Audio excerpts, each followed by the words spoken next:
एक समय की बात है। एक राज्य में एक प्रतापी राजा राज करता था। एक दिन उसके दरबार में एक विदेशी आगंतुक आया और उसने राजा को एक सुंदर पत्थर उपहार स्वरूप प्रदान किया। राजा वह पत्थर देख बहुत प्रसन्न हुआ। उसने उस पत्थर से भगवान विष्णु की प्रतिमा का निर्माण कर उसे राज्य के मंदिर में स्थापित करने का निर्णय लिया और प्रतिमा निर्माण का कार्य राज्य के महामंत्री को सौंप दिया। महामंत्री गांव के सर्वश्रेष्ठ मूर्तिकार के पास गया और उसे वह पत्थर देते हुए बोला, महाराज मंदिर में भगवान विष्णु की प्रतिमा स्थापित करना चाहते हैं। 7 दिवस के भीतर इस पत्थर से भगवान विष्णु की प्रतिमा तैयार कर राजमहल पहुंचा देना। 50 स्वर्ण मुद्राओं की बात सुनकर मूर्तिकार कहुष हो गया और महामंत्री के जाने के उपरांत प्रतिमा का निर्माण कार्य प्रारंभ करने के उद्देश्य से अपने औजार निकाल लिए। अपने औजारों में से उसने एक हथौड़ा लिया और पत्थर तोड़ने के लिए उस पर हथौड़े से वार करने लगा, किंतु पत्थर जस का तस रहा। मूर्तिकार ने हथौड़े के कई वार पत्थर पर किए, किंतु पत्थर नहीं टूटा।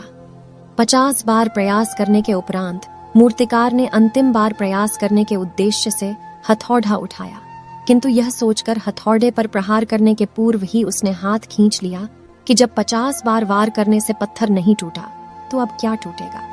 वह पत्थर लेकर वापस महामंत्री के पास गया और उसे यह कह वापस कर आया कि इस पत्थर को तोड़ना नामुमकिन है, इसलिए इससे भगवान विष्णु की प्रतिमा नहीं बन सकती। महामंत्री को राजा का आदेश हर स्थिति में पूर्ण करना था, इसलिए उसने भगवान विष्णु की प्रतिमा निर्मित करने का कार्य गांव के एक साधारण से मूर्तिकार को सौंप दिया।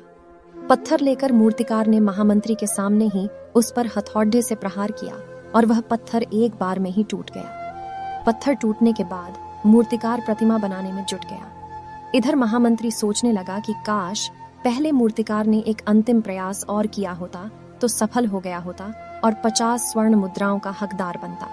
सीख मित्रों, हम भी अपने जीवन में ऐसी परिस्थितियों से दो चार होते रहते हैं। कई बार किसी कार्य को करने के पूर्व या किसी समस्या के सामने आने पर उसका निराकरण करने के पूर्व ही हमारा आत्मविश्वास डगमगा जाता है और हम प्रयास किए बिना ही हार मान लेते हैं।